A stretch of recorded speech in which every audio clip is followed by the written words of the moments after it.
Hello everybody, this is Joe from PrepAgent. Hope you're having a good day. If you can hear me, give me a thumbs up and we'll get started. Everybody hear me? We're doing well?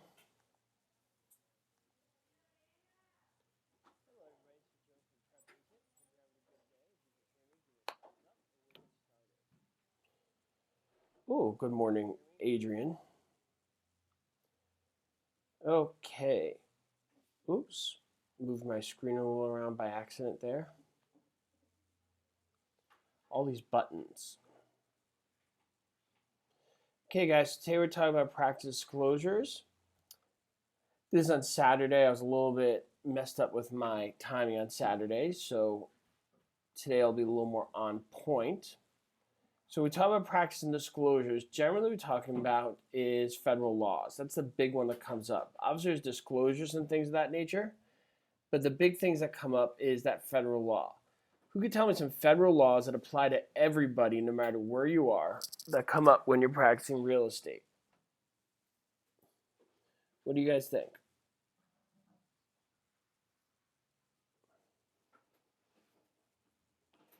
Who could tell me some federal laws? Anybody?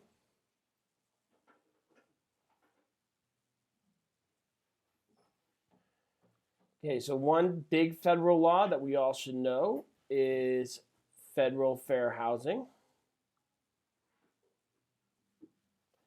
Okay, good. Fair housing, RESPA, truth in lending, the Sherman Antitrust Act is a big one. Sherman Antitrust Act.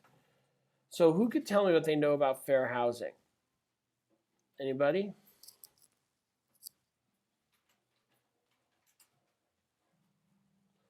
What do you guys know about fair housing? What year did it come into play? What year did fair housing come up?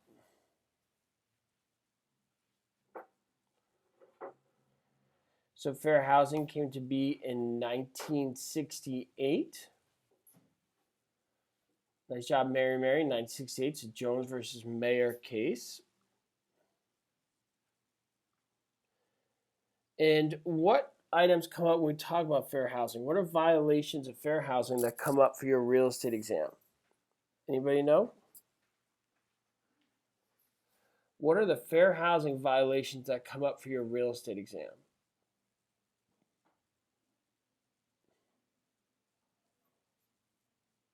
Steering, good. Blockbusting, panic peddling, selling, redlining. Those are what I was referring to. Okay, so which one is discrimination when you're working with sellers? Which one has to do with discrimination when you're working with sellers? Anybody know? So which one says you better sell your house because those people are moving into town? So that'd be blockbusting. Good. Blockbusting, panic peddling, panic selling, or all those. Okay, that is not steering. Okay, what is steering? Who knows what steering is?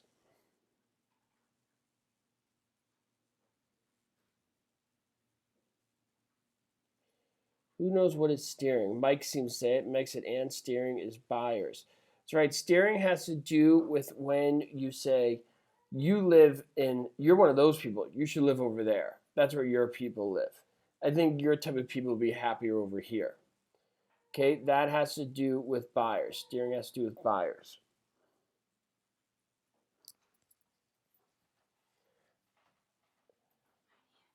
Okay, so what do you have when you're dealing with financing? Anybody? So what about financing? Which one's that? Financing.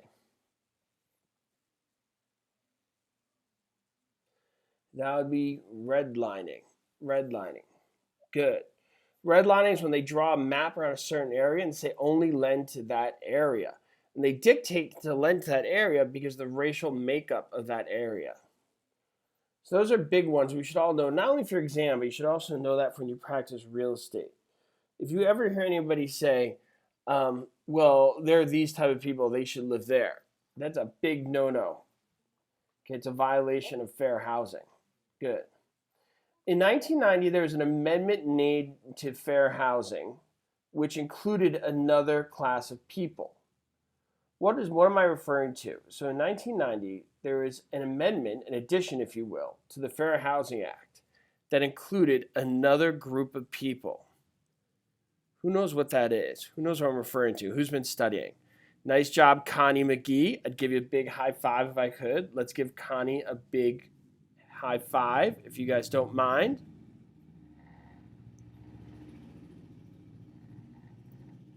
Okay, that would be the American with Disabilities Act. American with Disabilities Act. Okay, and that's why we have ramps in all public buildings and things that make things accessible for people with certain handicaps and limitations. It's crazy it was that recent. I mean, when I was a kid, I guess I didn't think about it a whole lot. But for us who are over 40, I guess, it's kind of odd to think that when we were kids, that didn't even exist. There was no equal accommodations for people with disabilities. Seems pretty commonplace now. So how's my connection this morning, guys? Adrian, are you ready to take over for me if my connection's bad? See, Adrian's here.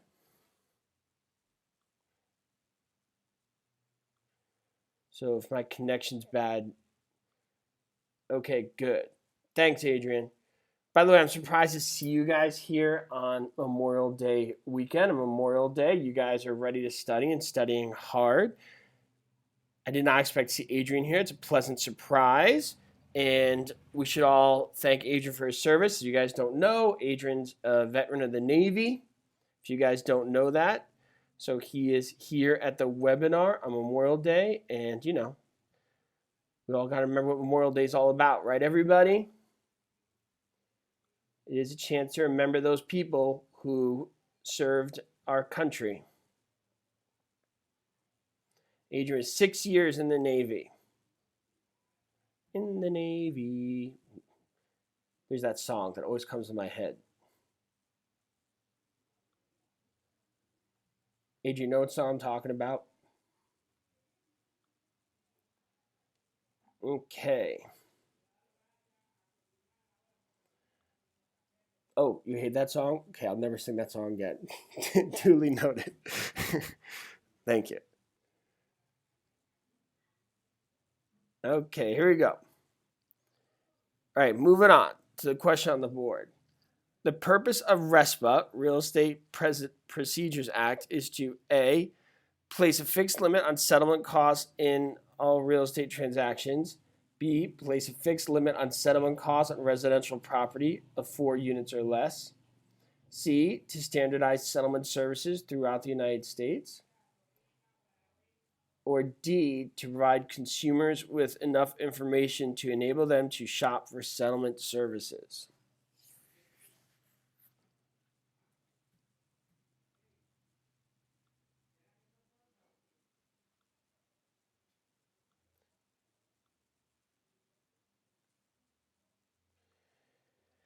Okay, the answer is D, to provide consumers with enough information to enable them to shop for settlement services.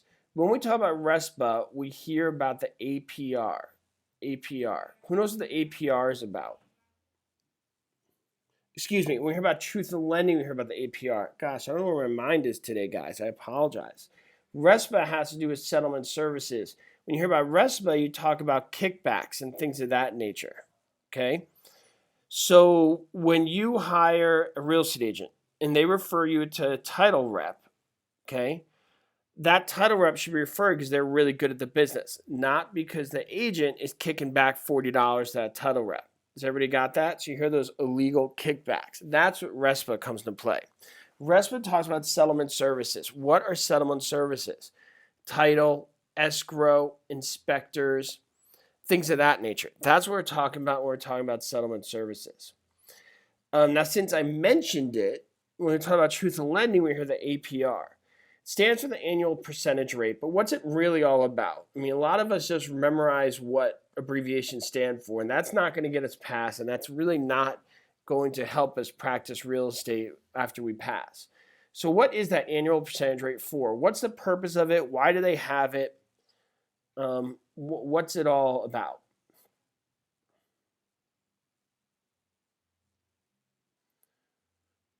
What do you guys think? Nice job, Max. So the APR is really supposed to be a comprehensive number so the borrower understands what they're paying. That's right. Amber Shin said a cost of credit. That's the stuffy definition in the book, so it's good you know that because that's very often what they reference on the exams, cost of credit. But in a practical sense, what is it all about? In a practical sense, it's do you guys ever get your car fixed? Or you go to a hotel and they're like, oh, well, here's the price. It's $50. But then there's the service fee, the hotel resort fee, and there's the tax fee and the cleaning fee and the Wi-Fi fee. Or with your car, it's like, oh, there's the service fee, there's the grease fee, and the squeeze free and all these fees. And you get confused. You really don't understand what you're paying anymore. The APR is supposed to stop that. It's supposed to stop the lender from saying, here's the amount for the loan, here's the interest rate, here's the we screwed you tax, the ha-ha fee, the you're a sucker charge, all that kind of stuff. It's meant so there's just one easily comprehensible number, right? So people don't have to sit here and go to MIT to do math to figure out what they're actually going to pay. Does that make sense? So they talk about APR on a practical sense. That's what it's all about. Mike, you know exactly what I'm talking about, huh? Okay. A real estate broker acting as an agent for a landlord has the following instructions. Instruction 1, collect a larger deposit from single men than from single women or couples. Instruction 2, advertise only by encouraging existing tenants who are predominantly white to solicit prospective tenants from among their friends. Which of these instructions will be prohibited by the Federal Fair Housing Act? A, neither. B, instruction 2 only. C, both. Or D, instruction 1 only.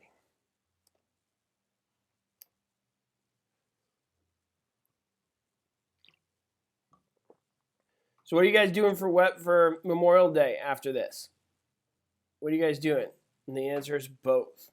Anybody got any big plans?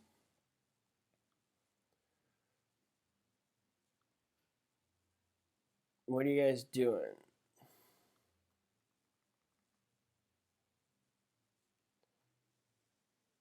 Studying nothing.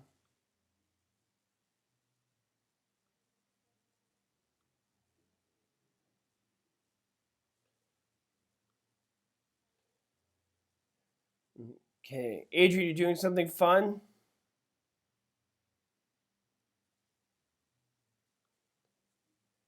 Okay, here we go. Bill offered to buy Willie's house. The same day an offer came in from Wendell, Willie consulted his agent about the offers. The neighbor came over and weighed in on the conversation and informed Willie that he would rather not live by Billy because he is black. The agent told Willie that he should not deal with a black buyer, he should deal with Wendell because he is white. Willie thus accepted the offer based upon the fact that Wendell was white. According to Fair Housing, which of the following parties is not guilty of discrimination? A, the agent, B, Willie, C, Wendell, or D, the neighborhood. So A, the agent, B, Willie, C, Wendell, or D, the neighbor. Very nice, Ann Morris. Going to pay respects. That's very, very good of you.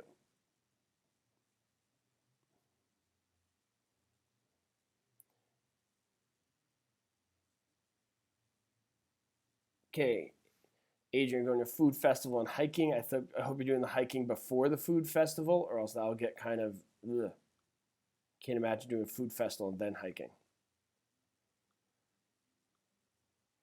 Okay, and that's right, Mary. It's because Wendell has no clue exactly.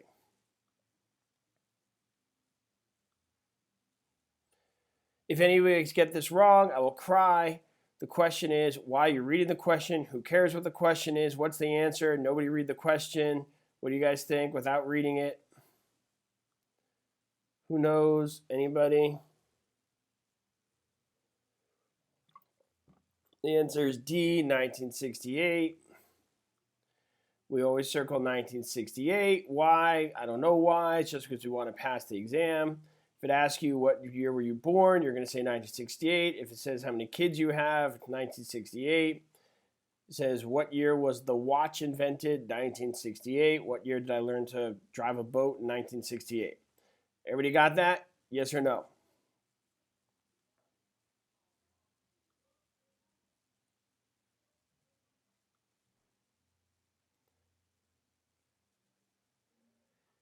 Okay. In assessing the profitability of a real estate office, the broker must consider desk cost. Which answer best describes how to calculate desk costs? A. Divide the total operating expenses of the office, including salaries, rent, insurance, by the number of salespeople. B. Calculate the cost of all the desks. C. Calculate the gross profit of the office, less the expenses, divide by the number of salespersons.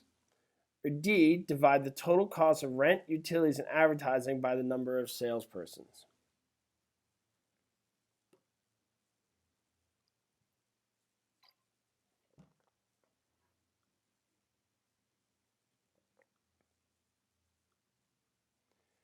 A. Divide the total operating expenses of office, including salaries, rent, insurance, by the number of salespersons.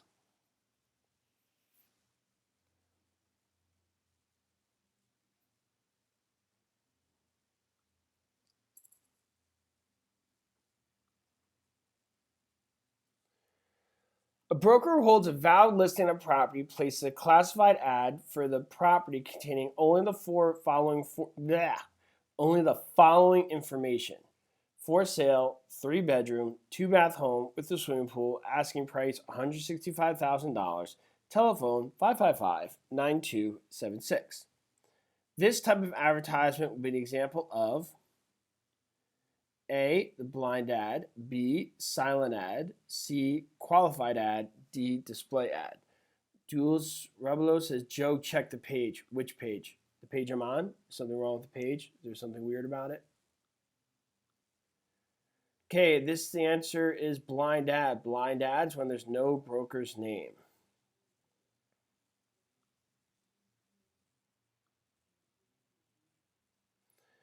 So I want to refresh everybody on what you need to do while you're studying. You guys should be memorizing the vocabulary. I say it once, I say it a million times. Okay, so you guys should memorize the vocabulary before you do any questions. Why is that important? Because if you do the questions without knowing your vocabulary, you may be performing an exercise in frustration. Clicking wrong answers is not going to help you pass. It's just going to make you feel stupid, or we don't want to do that. So learn your vocabulary first. Also, when you learn your vocabulary first, you learn to go after key words that you see in the questions. That'll be especially helpful when you see those really long questions. Everybody got it? Okay, so you start with the vocabulary. And the other thing is, if you don't learn your vocabulary and do the questions, you'll be learning wrong information. And what I mean by that is if you keep contemplating the wrong answers because you're not sure what it is, you're actually going to remember it. Whereas if you know exactly what to look for, you don't contemplate and think about and dwell on answers that may not be correct. Everybody got that? So it's hugely important that we do the vocabulary first. Everybody got it? Right, got it. Okay, so after you've done that vocabulary, you guys could do those questions one by one. First, we do, whatever section you want, property ownership, you master that, then you move on to next. Do not do the general exam, okay, our master exams, until you master each category. While you're doing that, you attend these webinars every morning or whenever we have them. If you can't attend, you listen to a recording. These webinars are not the end all. As a lot of you guys know, you got to go into more detail on your own, especially for your state-specific stuff, things like that. But these webinars are a really good idea because it keeps you on task. It gives you a general understanding of what's going on, maybe even a little motivational kick in the butt. It gets you studying a little bit, gets you in the right mindset.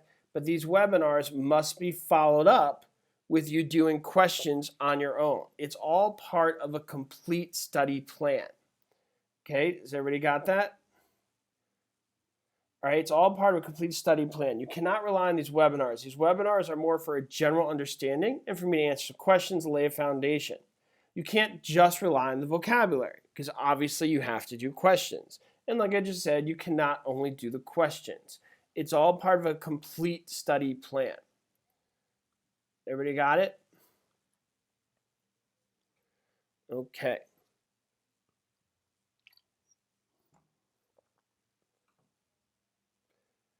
Okay, Stephen Douglas has been burning leaves on his front lawn. His neighbors have filed a lawsuit and received a court order. Order Mr. Douglas to stop burning the leaves. The court order would be called A, an injunction, B, a lease pendens, C, a variance, D, a writ of habeas corpus.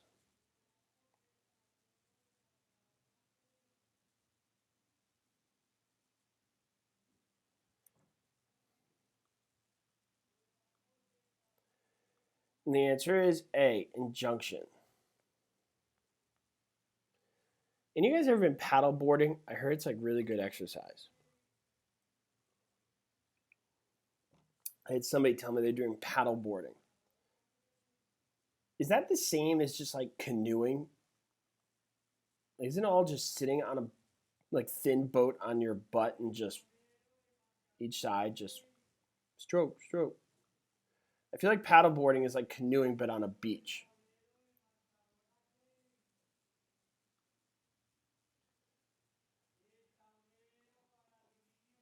Okay, when a broker hires a salesperson under a valid independent contractor agreement, which of the following is correct? Oh, it's like a giant surfboard? That explains the difference. Thanks, Max. Oh, and you're standing up, right? It's a paddleboard, you're standing straight up. That makes sense. Obviously, I'm not a water sports person. Okay, when a broker hires a salesperson under a valid independent contractor agreement, which of the following is correct? A, broker must pay state unemployment insurance premium for the salesperson. B, any unlicensed assistant of the salesperson must be an employee of the broker. C, broker may set salesperson's office hours and assign floor time. Or D, broker may be held for the salesperson's conduct in a real estate transaction. What do you guys think the answer is?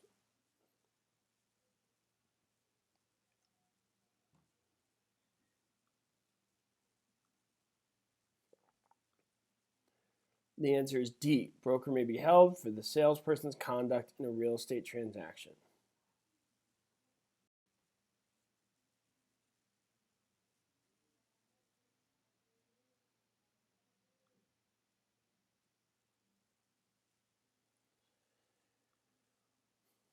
When running a real estate office, the phrase company dollar means A, the money the company initially invests to open the office. B, the net income of a broker after all expenses are subtracted. C, the income after all salaries are paid to others. Or D, the income of an office after all commissions are paid to the salespeople.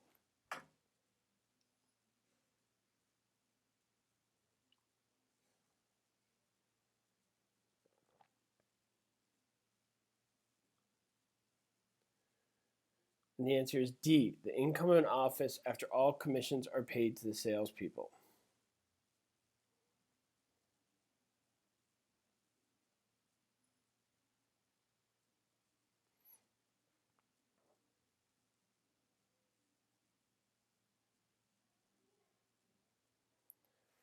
I'm going to try that canoeing paddleboarding. I tried it with my significant other, that dual canoeing thing one time.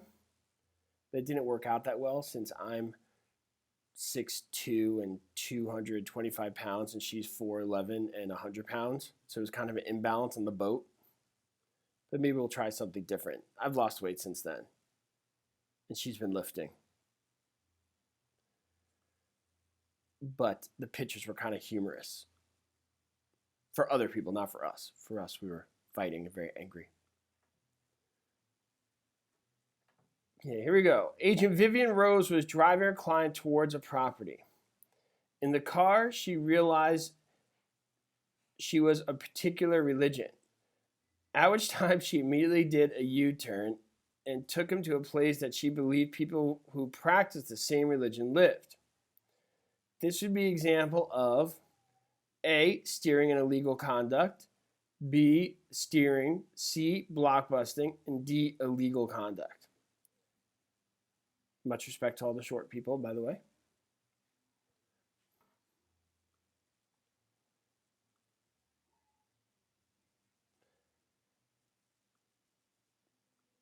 Okay, so this would be steering and illegal conduct. Remember, we spoke about this at the beginning of the webinar. How many people we got online today? 35? It's more than I expected for Memorial Day. You guys are so focused. Good for you.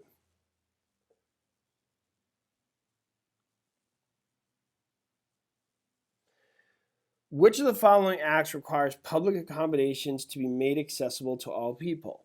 A, the America with Disabilities Act, B, the Labor Standards Act, C, the Fair Housing Accommodations Act, or D, the Federal Depositors Insurance Act.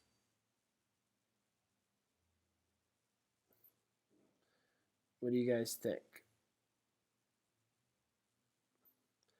So Jessica says, but isn't steering illegal on its own?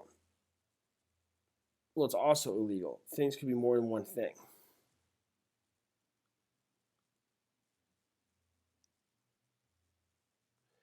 Okay, the answer is American Disabilities Act, that we spoke about before. It is an amendment to the Fair Housing Act to make sure public buildings are public for everybody.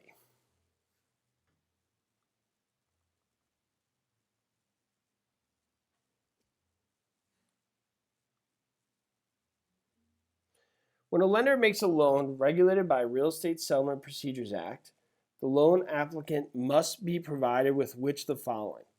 A, an application for private mortgage insurance, B, a bill of sale, C, forms for applying for the homeowner's exemption, or D, a good faith estimate.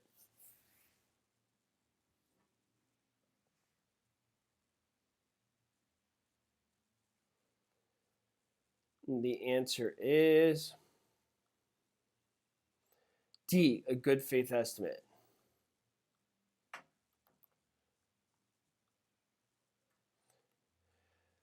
By the way, I created a video on the Agent School YouTube channel. Please check that out. Adrian, I think I sent the link to you and Arthur this morning. If you could share that, it's the link was shared in our group. If you wouldn't mind sharing that, I worked hard on that. It's a little bit of a video about working on your own and some things to watch out for. As a real estate agent, you will be working on your own. So that's something to be aware of. And that's on the Agent School YouTube channel. So check that out.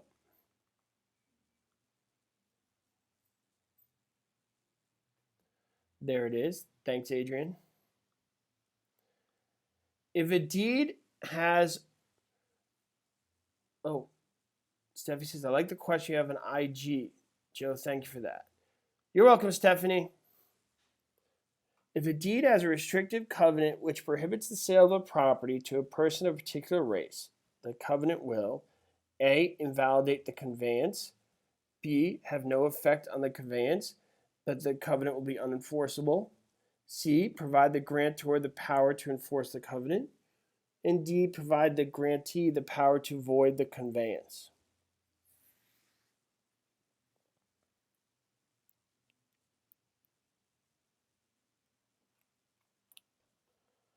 What do you guys think?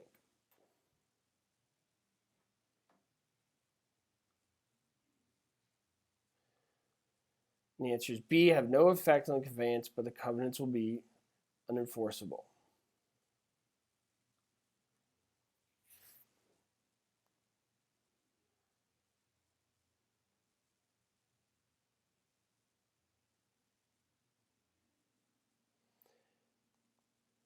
Which of the following is the best example of the practice known as puffing?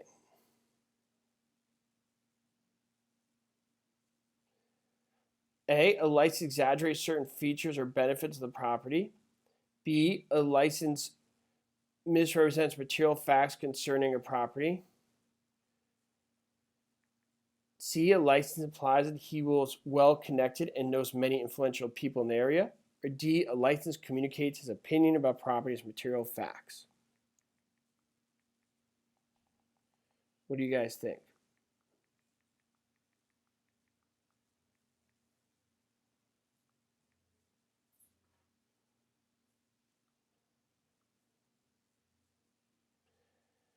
And the answer is a licensee exaggerates certain features or benefits of the property. That's puffing. Exaggeration.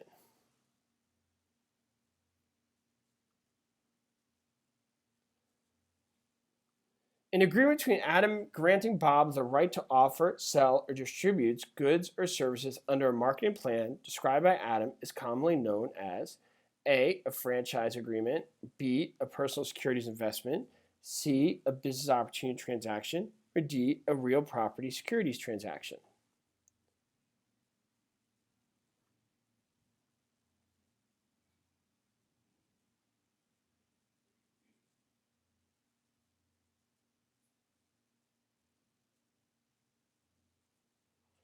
What do you guys think?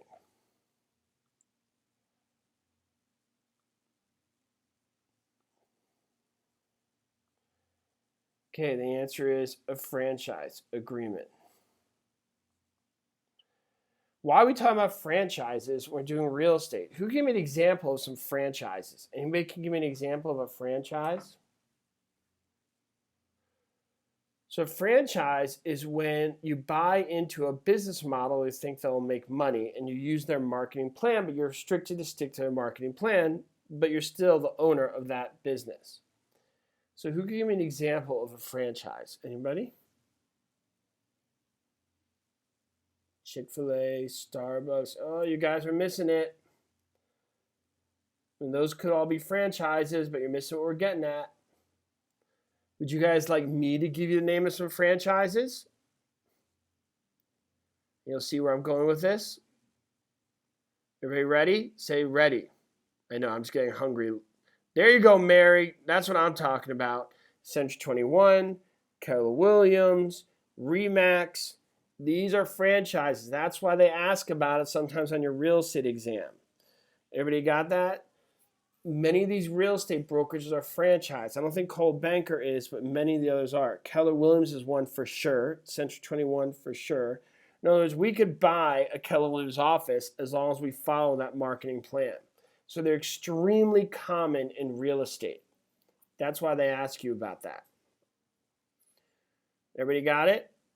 So when you work for Keller Williams, that's a franchise just like McDonald's or Chick-fil-A or whatever other examples you guys used. I'm not so sure about Redfin. We can look it up. I'm sure it says it's public information.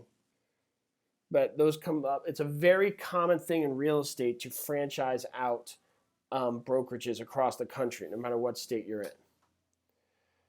All right, guys, that's it for today. Have a good day. I hope you guys do something good with this day. And obviously remember to appreciate the veterans who served this country. And I will see you guys tomorrow at the same time. This is Joe and Adrian from PrepAgent. See you guys later.